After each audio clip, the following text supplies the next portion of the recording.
हाय, नमस्कार. बंद कर. एक महत्त्वाचा विषय. मी संध्याकाळी हेडव बनवत नसते. मी आधीचा हेडव माझं पोस्ट आहे. मी आजचा हेडव तुम्ही बघितला असेल. तर आजचा हेडव मी आईबापावर बनवलेला आहे. बरोबर, आईबापांमुळं त्यांनी मला ही दुनिया दाखवली म्हणल्यावर मी त्यांच्याबद्दल थोडं काय बोलणारच ना. आता कुणामुळं कसं बोलती तुम्ही हेडव तर बघितला असन. स्वाती भालेराव बघितला ना. स्वाती भालेराव 2-4 दिवस झाला ही खोलून, काय म्हणतात त्याला, चॅनल खोलून 4 का 5 दिवस झालं तवर आमच्या नावाची बदनामी उठायला चालू केली. बर का. कधी आमच्या हेड्यामध्ये दिसत नाही. तिकडं माळावर आल्या म्हणजे इकडं आल्यावर मला लाज वाटते त्यांचं हेड्याव बनवायला. आता त्यांना माझ्या हेड्यामध्ये यायचंच नसतं, आम्हाला बोलायचंच नसतं. मग आता त्यांचा हेड्याव तरी काढून काय उपयोग आहे?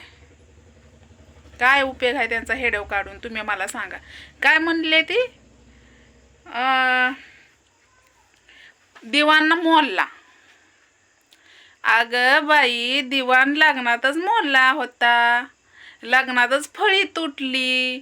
आता तुम्हाला एक पोरगी झाली, एक पोरीला दिवस जाऊस तर इथंच होतात, 7व्या महिन्यात माहेरला गेलात. बरोबर. सोशल मीडियावर हाय म्हणजे मी आता चुकीचे हाय असं ठरवायचा प्रयत्न करायचा नाही. माझ्याकडे प्रूफ आहे. राहिला प्रश्न माझ्या आईबापाचा, तुला एवढीच काळजी होती ना तर घेऊन जायचं होतं ना. का नाही घेऊन गेली? घेऊन जायचं ना. आणि राहिला प्रश्न माझ्या भावाचा, मी राखी त्याला का बांधत नाही, तो आमच्या दोघांचा प्रश्न आहे. 100 रुपयासाठी 100 रुपये सुद्धा लय आहेत. कळलं का? 100 रुपये सुद्धा लय आहेत. 100 रुपये टाकाय टाट्यात म्हणून मी राखी बांधायची सोडून दिलेली नाही. तर विषय ते फक्त आमच्या दोघाला माहिती आहे. कळलं का? मी त्या दिवशी रडली, मग त्या दिवशीच हेडव बनवायचा ना. तेव्हा तर चॅनल खोलला नव्हता. आता चॅनल 4-5 दिवस झालं खोललेला, तर नावाची आमची ढोलकी वाजवायला चालू केली का? कशी का? माझी अपंग पोरगी आहे म्हणून तुम्ही माझा फायदा उचलायला लागलाय, बाकी काय नाही. आणि माझं लग्न करून दिलं काय माझ्या भावाचं कर्तव्य नव्हतं काय? यायचं तिथं सोडायचं, त्याला बोलायचं. कुणी कर्तव्य पार तर पाळलं नाही माझ्या बाबतीत. आणि बहीण म्हणून म्हणायचं माझ्याकडून अपेक्षा आले. तुमचं कपाट मी ऐकलं भंगाराला, आम्हाला पैसे कमी पडलं होतं म्हणून मी आईला तुमच्याकडे लावत होती, म्हणून तुम्ही 2-2 आणि 3-3 आणि 4-4 आणि 5-5 हजार रुपये देता होय.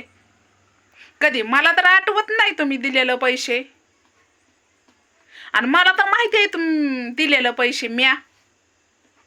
ते माझ्याकडे आहेत की मोबाईलला स्क्रीनशॉट, फोन पेला माझ्या. ते तर जिजत नाही. बोलायची तर पद्धत असावं की जरा, जनाची नाही मनाची तरी लाज ठेवावं माणसानं. कपाट मोडायला लग्नातच कपाट मोडलं होतं. त्याचं लॉक कपाट, आणि वरनं घर उडून गेलं ते नाही सांगितलं. घर उडून गेलं म्हणल्यावर ती तुटणारच की. दिवाना बी तुटणार आणि कपाट बी पडणार की. वरची दगड भिंती ती नसतं का कडने आपण पत्र्याला लावत वरंब्या, दगड काय थोडी ठेवतो का आपण? ती पडल्यावर मोडल्यावर आम्हीच मोडलं का? आणि पुण्याला जायचा प्रश्नच येत नाही ना. ते उडून गेलं तेव्हा आम्ही मेलो असतो ते नाही बघितलं. आमचं कपाट आणि आमचा दिवाना तेच बघितलं वय. जनाची नाही थोडी तरी ठेवायची जरा. आणि काय ही नाही बाय, म्या वळवून घेतले ते बाबा. तुम्हाला एवढीच माया होती, यायचं गाडी करून, न्यायचं गाडी करून. मी एक काय हेडव टाकला सहज. आता मला आईबापाबद्दल बोलावं वाटलं म्हणून मी आपलं हेडव टाकला. तर भलत्यालाच राग आलाय. काय बाई, खरंच खऱ्याची दुनिया नाही. खऱ्याची दुनिया नाही. काय म्हणतात ना, ती गेले की ती जणू आईला पैसे द्यायचे आणि मी लगेच फोन लावायचे. 4-4 आणि 5-5 दिवस तर राहत होती. हा, मग तुमचं म्हणणंच आहे का मी भीक मागून खायचं? मला त्या पोरीपाशी ठेवावंच लागतंय ना, एक का होईना माणूस.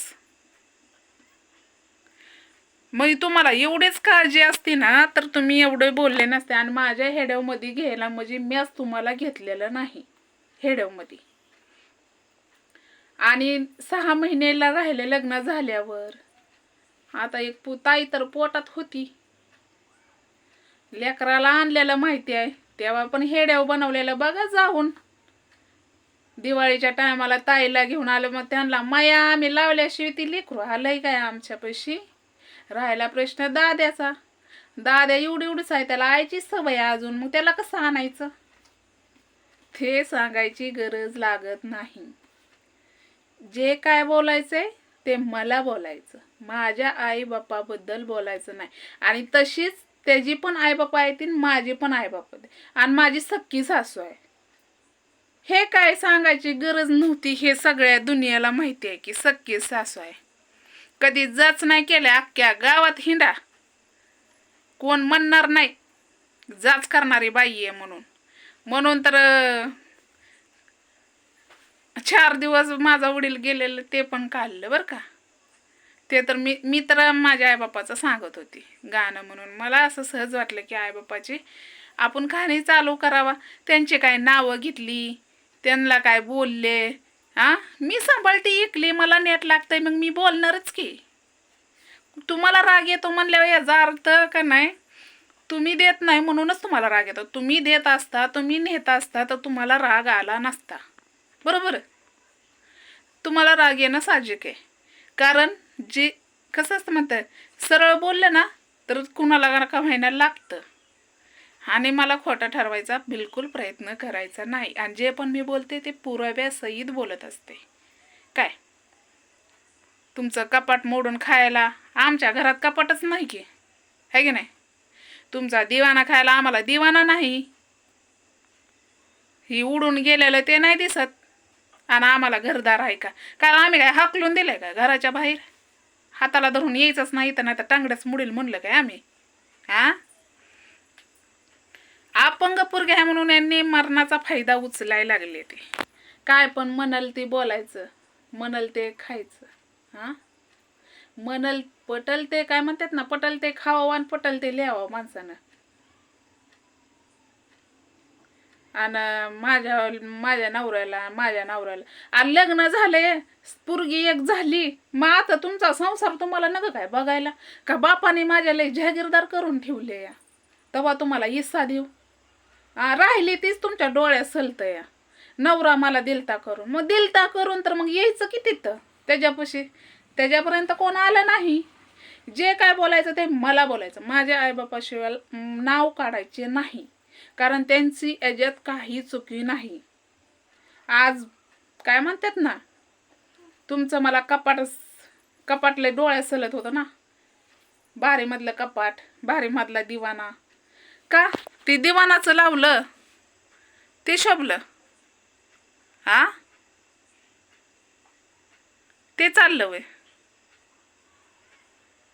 ते आम्ही मोडूनच खाल्लं का? त्याचं आम्ही सरपणच केलं का? 6 महिन्यात 1 दिवसात दिवाना मोडल का आम्ही? वरनं पडलेलं ते गेलं का कुठं? ते राहिलं जागेला.